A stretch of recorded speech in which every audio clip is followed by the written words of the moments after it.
रेवा गांव की आखिरी गली में एक पुराना हवेली था, सदियों से बंद। हर कोई जानता था कि वहां कुछ है, पर किसी ने देखने की हिम्मत नहीं की।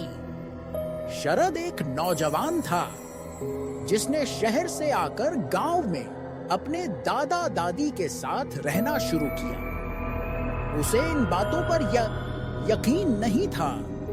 एक शाम जब आसमान पर बादल छा चुके थे और हवा सन्नाटा खा रही थी, शरद ने दोस्तों से शर्त लगाई, मैं उस हवेली के अंदर जाऊंगा और सब कुछ कैमरे में रिकॉर्ड करूंगा।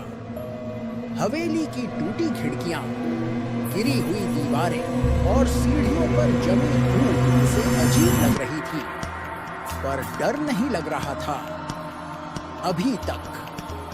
हवेली में घुसते ही शरद को अपने जूतों की आवाज सुनाई दी, टिक टिक टिक टिक।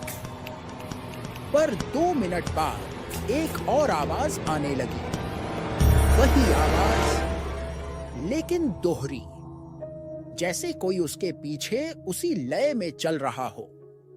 वो रुका, आवाज भी रुकी। उसने घूमकर देखा, कोई नहीं।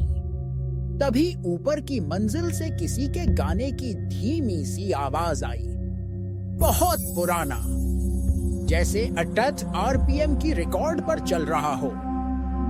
नींद ना आए, चांद ना आए, आ भी जा। शरद का दिल जोरों से धड़कने लगा।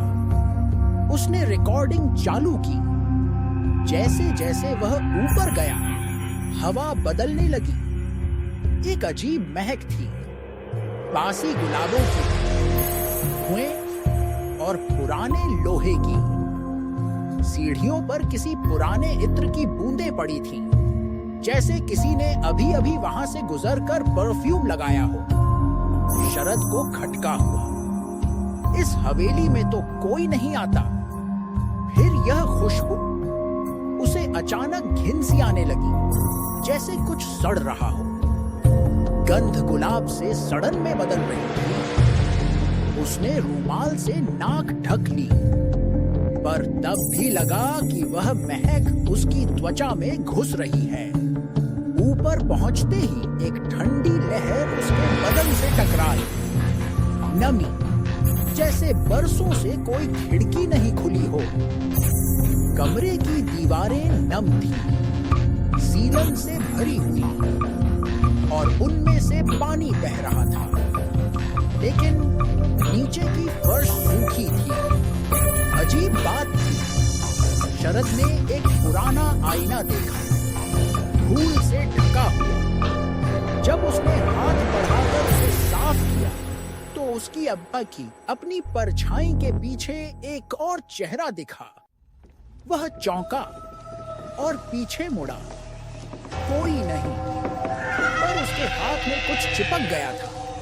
एक बाल, लंबा, सिल्की, काला। उसे पहली बार महसूस हुआ कि वो अकेला नहीं है। हवेली की हवा भारी हो गई थी, जैसे कोई सांसें ले रहा हो, धीरे, गहरी।